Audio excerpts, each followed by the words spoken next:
ये बारिश जो है हमारे हौसलों को नहीं रोक सकती है। समझ रहे हैं, समझ रहे हैं। और जहां तक मैं मानता हूं कि ऊपर वाला भी हमारे साथ है, बारिश रुक जाएगी, आप देखना। हम अपनी बात को रखें या नहीं रखें, बताइए, रखें या नहीं रखें।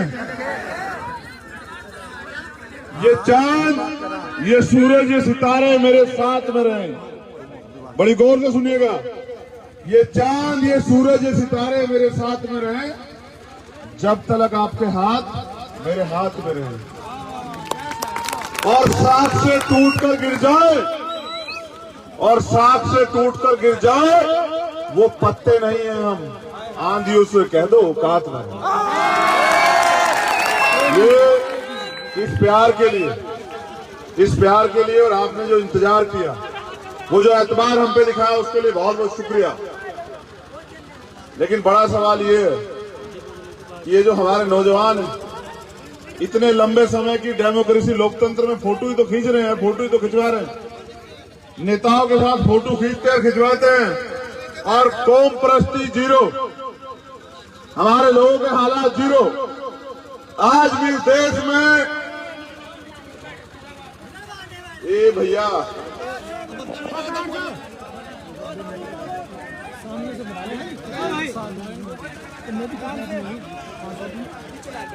चलो यार, बैठने वाला कौन होगा, एक दूसरे कहा जा रहा। हम इस मुद्दे पे बात नहीं करना चाहते थे, मगर करनी पड़ेगी।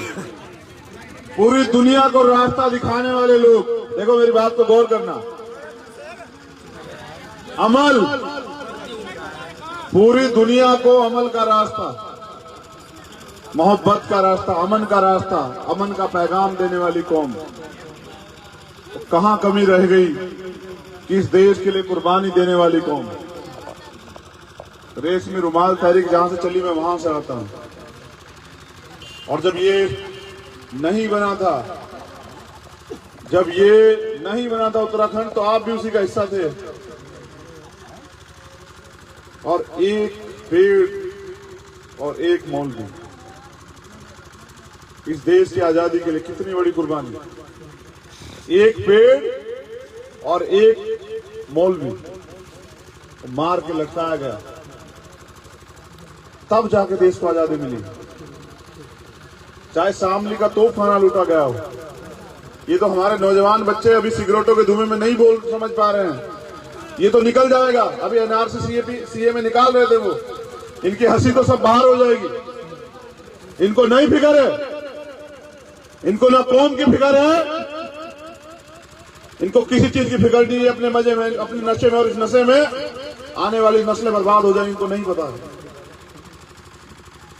ये जो आज चेहरे की हंसी है, अब से 6 महीने पहले, साल भर पहले, वो जब वो कानून लाया गया और तमाम तरह की मुसीबतें हमारे लोगों ने झेली, और क्या क्या नहीं सहना पड़ा। कोई कहता कि ये मुसलमान जो हैं, इन्होंने अपनी औरतों को बिठा दिया सड़क पे और खुद रजाई में घुस गए। हम आज के दिन हम खुद जेल में थे, दिल्ली में तिहाड़ में, जब जमा मस्जिद के ऐतिहासिक सीढ़ियों पे, जहां मौलाना अबुल कलाम आजाद साहब ने जब बंटवारा हुआ, रोका लोगों को कि मुसलमानों, इस देश को छोड़ के मत जाओ, ये देश आपका है। हम उस ऐतिहासिक जगह पे, और पूरी दुनिया देख रही थी कि यहाँ इस देश में मुसलमान को अलग थलग करने की कोशिश की गई। वहां हमने तय कर लिया कि अगर हमें खून भी देना पड़ा, कुर्बानी भी देनी पड़ी, तो हम एक देश में वो नहीं होने देंगे जो इस देश ने एक लंबे समय से सहा है यहाँ। और आज हमारे लोग हंस रहे हैं, आपस में खुश हो रहे हैं। वो बर्बादी का मंजर अभी हमारे आंखों से नहीं सूखा है, वो जख्म हमारे अभी नहीं, वो अभी भी हरे हैं, वो अभी सूखे नहीं है। लेकिन हमारे लोग भूलने लगे हैं। वो जालिम फिर ले आएंगे, फिर क्या करोगे, कहां जाओगे? और इसका नुकसान किस किस को नहीं उठाना पड़ेगा, तुम पे क्या बीतेगी? उन माओ से पूछो जिनके बच्चों को जो है सरेआम गोलियां जो है उत्तर प्रदेश के अंदर मार दी गई। उन बेवाओं से पूछो जहां उत्तर प्रदेश के अंदर जो है दफीने भी नहीं मिले, और मेरठ के व्यक्ति को वहां गाजियाबाद में दफना रहे हैं, कारी साहब जानते हैं। और नहीं दिया क्या नाम 100 भी जनाजा भी नहीं दिया, और कहा कि अगर दबाना है तो यही दबेगा, आओ अगर जिसको चाहिए 5-4 लोग बस। और तुम बड़े खुश हो, अच्छा है, तुम्हें खुश होना चाहिए। यहाँ तुम्हारा मुकद्दर जो है मुस्तकबिल कामयाब हो रहा है, यहाँ तुम बहुत बढ़ रहे हो, बहुत मजबूत हो रहे हो, यहाँ तुम्हारा राज्य, तुम्हें खुश होना चाहिए। उन गरीबों से पूछ के देखो जिनके बच्चों को पुलिस उठा ले जाती है और जेल में बंद कर देती है और कुछ सुनवाई नहीं होती।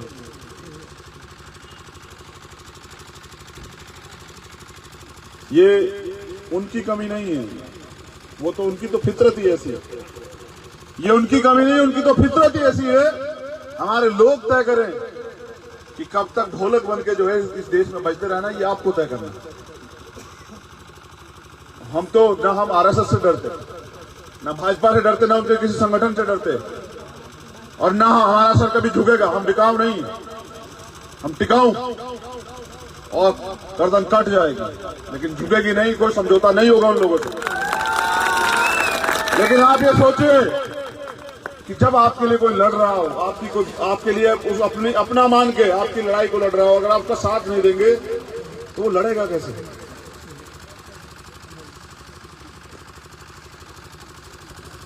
मैं कहना नहीं चाहता, लेकिन नौजवान यहाँ खड़े हैं, उनकी जीवन में पहली बार ऐसा होगा, ईद की नमाज जो है घर में पड़ी गई होगी, क्यों नहीं है? कहाँ भूल गए? कौन से नशे में? हमसे मत कहलवाइए, हमारे जख्म बहुत गहरे हैं। लेकिन हम ये कहना चाहते हैं कि पूरी ईमानदार से बताइए कि चाहे ये उत्तराखंड बना हो या उत्तर प्रदेश था, इसमें आप कहां हैं? ये आपको तय करना। आज आप अकेले नहीं हैं, आपके साथ में लड़ने के लिए दलित समाज के लोग पूरी मजबूती से खड़े हैं। और बताओ खड़े या नहीं खड़े हैं? खड़े हैं। कोई एक मामला बताओ जहां कहीं जरूरत पड़ती है और कहने से पहले ना आते हो भी आर्मी के लोग। ये प्यार हमने इसलिए पैदा किया कि हमें पता लगता है कि हमारा दुख एक जैसा, किसी हमें जाति के नाम पे, धर्म के नाम पे एक जैसा सताया जा रहा है, हमारे अधिकार छीने जा रहा है, और हमें डरा के हमारी वोट ली जाती है। सच ये है कि लोकतंत्र में जिसकी ज्यादा वोट होती है उसका राज होता है। और अगर हम दो ताकतें आपस में मिल जाते हैं, और छोड़िए, और तो लोग आएंगे अपने साथ, जैसा आप इकट्ठे होते तीसरा व्यक्ति भाग के आएगा आपका भाई। अगर हम दो ताकतें मिल जाती तो राज किसका होगा? लेकिन वो उनको एक करने के लिए क्या मेरी जिम्मेदारी अकेले की? और अकेले क्या हम लड़ सकते हैं? कोई एक भी मौजूद आदमी खड़ा और बताए क्या कोई अकेला लड़के जीत सकता है यहाँ? तो जब 1 और 11 नहीं बनेंगे तो कैसे जीतेंगे बताइए? मैं ये बात आपके बीच में इसलिए रख रहा हूं कि देखिए, मैं आपको मीठी मीठी बातें नहीं सुना सकता हूं, मैं आपको झूठे सपने नहीं दिखा सकता हूं, मैं आपको सच बता सकता हूं। और सच ये है कि अभी हालात बहुत अच्छे नहीं, अभी हालात बहुत अच्छे नहीं। अरे हमने वो देखा 300 दिन से ज्यादा शाहीन बाग का धरना देखा। आप में से कितने लोग गए हैं शाहीन बाग बताइए? बारिश, सर्दी, तूफान, इसलिए आपके अधिकार सलामत है कि हमारी वालिदा, हमारी बहनें वहां बैठी हुई। क्या पढ़ते हैं, क्या सीखते हैं, कमाल है। और अब भी कड़वी बातें इसलिए कह रहे हैं कि आपके जहन में असर हो और आप समझे कि लड़ाई जो है बहुत कठिन है। जालिम बहुत ताकतवर है, इतना ताकतवर है कि कभी भी हमारी गर्दन ऐसे पकड़ के दबा सकता है। और हमारे पास क्या है? हमारी एकता के अलावा क्या है बताइए? इसलिए क्योंकि इस देश का इतिहास है और दुनिया में भी इतिहास है। यहाँ ये जो सरकार वर्तमान में है ना, और इस केंद्र की सरकार तमाम झूठे वादे करके लोगों को बेवकूफ बना के आई धर्म और राष्ट्रवाद के नाम पर। कहा कि 15-15 लाख रुपए देंगे, 15 रुपए नहीं दिए किसी को। और कहा काला धन लाएंगे, यहीं से वो बाबा है, हाँ वो क्या नाम उसका, रामदेव है। अरे छोड़ो, पौनिया कहने से कोई हंसी तो आ जाएगी लेकिन हमारे जख्म नहीं भरेंगे। उसको पौनिया कहने से हमारा कुछ नहीं बदलेगा। लेकिन सच ये है, कहा उसने कि 35 रुपए लीटर पेट्रोल चाहिए नहीं चाहिए, डीजल इतने रुपए कर देगी बीजेपी। किया और सारी जमीन तमीन कब्जा के यहाँ बैठा हुआ है। और कहाँ काला धन वापस ले आएंगे? काला धन तो वापस नहीं आया, लेकिन देश को लूट के गुजरात के लोग जो है, जिसमें एक मुसलमान और एक दलित नहीं है, एक बैकवर्ड का व्यक्ति, सब चले गए बाहर। कभी नीरव मोदी, कभी ललित मोदी, कभी विजय माल्या, कभी मेहुल चोकसी, करोड़ों अरबों खरबों रुपया लेके देश का। तो यानी कि कहाँ कुछ और करा कुछ, कहाँ सबका साथ सबका विकास करेंगे। और कितने लोग जो हैं आज भी निर्दोष जेल में पड़े हुए हैं। मगर अब मुझे कहना पड़ेगा कि हालात ऐसे हैं कि मुर्गे वाली हालात हैं। जिसको पकड़ के उठाते हैं वही फड़फड़ाता है और बाकी लोग दाना चुगते रहते हैं। इससे नहीं चलेगा काम, इससे नहीं चलेगा काम। और अगर इससे नहीं चलेगा तो कुछ चलाने के लिए कुछ करना पड़ेगा ना। करना ये पड़ेगा कि हरिद्वार जो है ना, ये उत्तराखंड की जान है। यहां अगर हम ताकतवर हो जाते, एकजुट होकर मिल जाते हैं, तो आपके बिना देहरादून की गद्दी नहीं चलेगी। सर बताओ, चलेगी या नहीं चलेगी? और जब नहीं चलेगी तो किसकी चलेगी? जब वहां नहीं चलेगी तो चलेगी आपकी। और जब आपकी चलेगी तो क्या आपको नहीं लगता कि आपके काम होंगे? और मैं चाहता हूं कि तमाम, क्योंकि मैं तो इस हरिद्वार का, मैं खुद इस जिले में पैदा हुआ, इस जिले का रहने वाला हूं। अब वो यूपी हो गया है, मुझसे पहले हम यहीं डांडा पट्टी में पैदा हुआ और मेरा गांव यहीं है, बहुत नजदीक आपके गढ़वीरपुर। मैं यहीं पंचपुरी का हूँ, मेरे दादा यहीं रहते थे। तो यहाँ से वो डांडा पट्टी चले गए, वहां से वो छुटमलपुर चले गए। जब आपका ये भाई, आपका एक खून, आपका ये इस मिट्टी का हिस्सा इतनी हिम्मत से लड़ रहा है, और अगर आप साथ नहीं दोगे तो कौन साथ देगा? बताइए। क्या कभी आपने, इतने दिन से आप मुझे जानते हैं, क्या आपने देखा कभी मैंने उन लोगों से झुकाव लिया? कभी ऐसा हुआ कि आंख से आंख मिला के बात ना की हो, या कभी किसी जेल मुकदमे के डर से मैंने हाथ बांध लिया पीछे कि नहीं यार हमें छोड़ दो? अगर हमें व्यक्तिगत कुछ भी लालच होता तो हम वहीं रहते, यहाँ क्यों आते? बताइए। यहाँ से तो हमें चुनाव भी नहीं लड़ना आपके यहाँ से। आप खुद ही सोचिए कि यहाँ मैं इसलिए आया हूं कि आपकी एकता बन जाए। और अगर आपकी एकता बन जाएगी, मैं लिख के देता हूं कि कोई इस एकता के आगे टिक नहीं पाएगा, क्योंकि लोकतंत्र में उसका राज होता है जिसके पास ज्यादा लोग होते हैं। और मुझे तकलीफ इस बात की, मुझे कहना पड़ेगा, और ये बात अपने दिलों में रखें, खूब इस पर चर्चा करें। और बात बहुत गहरी है। यहां आपस में हमें लड़ाइयां हैं, घरों में, गली में, मोहल्लों में, हमारी बस्तियों में लड़ाइयां हैं। और कैसी लड़ाइयां? अपनी व्यक्तिगत लड़ाइयां। उसके बदले क्या करते हैं हमारे लोग? ये बीजेपी को दे रहा था, ये कांग्रेस में जा रहा था, ये गुट, तो हम बीजेपी में चले गए। वाह, कमाल है। ये गुट, वही लोग जिनका सबसे ज्यादा इलाज कर रही है बीजेपी, वो तो क्या कहते हैं कि गुट जो है ना, ये कांग्रेस में जाता है, इसलिए बीजेपी में चले गए। मैं पूछना चाहता हूं कि वो कांग्रेस में जा रहा था और आप बीजेपी में चले गए, इसमें फायदा किसका हुआ और नुकसान किसका हुआ? इसमें नुकसान भी आपका हुआ और नुकसान ही हुआ, फायदा हुआ ही नहीं। अगर आप जालिम से सोच बैठे हैं कि वो आपकी रहनुमाई करेगा, ये आपकी गलती है। उसकी गलती नहीं है, वो तो तैयार है, वो तो आता है आपके साथ बातें करता है, आपको बेवकूफ बनाता है और चला जाता है। और मैंने अभी भी पूछा अपने भाइयों से कि बताइए कि पिछली बार जो गवर्नमेंट थी यहाँ, कौन से वाली 2012 की, उसमें जितने विधायक, जितने मिनिस्टर कांग्रेस की गवर्नमेंट में थे, क्या आज वो बीजेपी गवर्नमेंट में नहीं है क्या? बताइए, है या नहीं है? फिर तो उनमें फर्क क्या हुआ? वो तो एक ही है। उनके लिए आप मरो या जी, उनको क्या मतलब है? उनके तो सिर्फ पार्टी के झंडे बदलते हैं, आपका क्या बदलता है? आप इस लोकतंत्र में दोनों लोग कहीं नहीं। और मैं चाहता हूं कि आने वाला कल में आपके बिना ये प्रदेश ना चले, ये देश ना चले, और इसलिए मैं यहां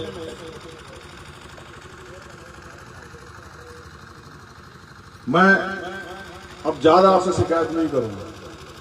मैं आपकी मोहब्बत की दाद दूंगा कि आप इस समय में भी, इस बारिश के समय में भी, और अपने नौजवान साथी मोहम्मद तालिब साहब की भी, उनकी भी जो है हिम्मत की दाद दूंगा कि इतनी बड़ी संख्या में आप लोग यहाँ जो हैं उनके बुलावे पे यहाँ पहुंचे। बारिश है और तमाम परेशानियां उसके बाद आप यहाँ हैं तो मैं आपका शुक्रगुजार हूं। लेकिन मैं आपसे ये भी दरख्वास्त करता हूं कि लड़ाई आपकी और मेरी हमारी व्यक्तिगत नहीं है, ये लड़ाई है आने वाली नस्लों के लिए। अगर हम इस इतिहास को ना बचा पाए तो आने वाली नस्लें हमें माफ नहीं करेंगे। हमने तो अपना जीवन जी लिया है। जो लोग यहाँ 40-50 पार के, अब तो दिन ही कितने हैं, 60 साल की तो जिंदगी हो रही है कॉमन। फिर तमाम तरह की मुसीबत एक थी तो भी सच्चे कि ये तो आनी है।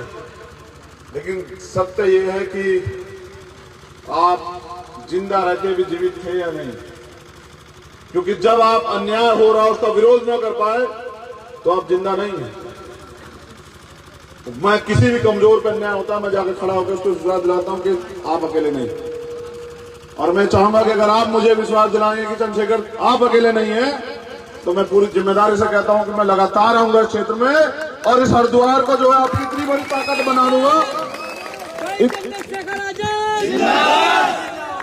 इतनी बड़ी ताकत बना दूंगा कि वहां देहरादून की गद्दी की आंखें हमेशा इधर ही रहेंगी आपकी, और वो अपने में भी जिक्र करेंगे अब उनके बगैर नहीं चलेगा, और उनके बगैर नहीं चलेगा तो उनसे ही चलेगा, तो उनकी ही चलेगी।